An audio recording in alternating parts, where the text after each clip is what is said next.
विविध समाजातील नागरिकांमुळे शहराचा पाया रचला जातो. समाज आपल्याला एकत्र येण्याचं माध्यम प्रदान करतो.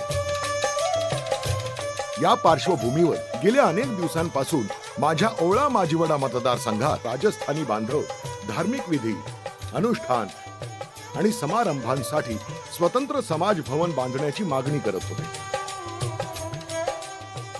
मांडलेला मुद्दा लक्षात घेत आणि सामाजिक एकात्मता कायम ठेवण्याच्या निर्धारानं माझ्या ओळा माजिवडा मतदारसंघात पोखरण रोड नंबर 2 येथील रौनक ग्रुपच्या सुविधा भूखंडावर महाराणा प्रताप भवनाचं बांधकाम लवकरच सुरू होणार आहे. या कार्यासाठी मुख्यमंत्री श्रीयुत एकनाथ शिंदे साहेब आणि ठाणे महानगरपालिका आयुक्त अभिजित बांगर यांचं अमूल्य सहकार्य लाभलं आहे. राजस्थानी समाजातील माझे बांधव आता या भव्य वास्तूमध्ये आपले धार्मिक कार्य आणि समारंभ निश्चिंतपणे करू शकतील. माझ्या संकल्पनेनं असंच उत्तम समाज कार्य पूर्ण होवो यासाठी आपले आशीर्वाद आणि स्नेह माझ्यावर असाच असू द्या.